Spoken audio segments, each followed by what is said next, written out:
तुकाराम महाराजांनी 13 दिवस उपोषण केलं, शेळीवर बसून. 13 दिवशी पंचग्रंथ कोरडे आले. तुम्ही गावात गेला तिथे पाहायला मिळतील. तिथे पांडुरंगाची स्वयंभू मूर्त आहे. पंढरपुराहून जे या ठिकाणी आले, तुकाराम महाराजांची पूर्वज होते विश्वंभर बुवा, त्यांची वारी होती पंढरीची. त्यावेळेस त्यांना दृष्टांत झाला की विठ्ठल आंब्याखाली आहे. त्यावेळी ती स्थापना तिथे झाली.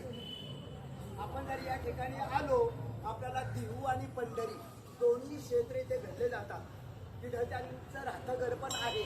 ज्या ठिकाणी महाराजांनी अभंग लिहिले एकांतवासी, तो भंडारा डोंगर इथून 3 मैलावरती आहे. हे तुकाराम महाराजांचं वैकुंठ स्थान.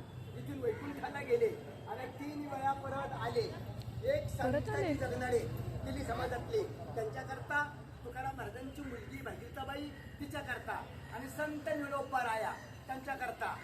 संताजी दगडांकरता कसे आले, ते महाराजांचा उजवा हात होता. त्यांनी महाराजांकडून वचन घेतलं, म्हणले महाराज मी जर मेलो तर माझ्या देहाला तुम्ही मूठ माती द्या. तुम्ही जर अगोदर गेले तुमची मी सेवा करील. तुकाराम महाराज अगोदर जातात. मागावून ते वाढले गेले.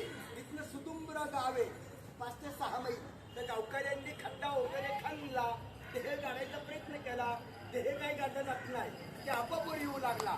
ज्यावेळी तुकाराम महाराज वैकुंठावरून आले, महाराजांनी माती टाकली, त्यावेळी ते देह काढला गेला.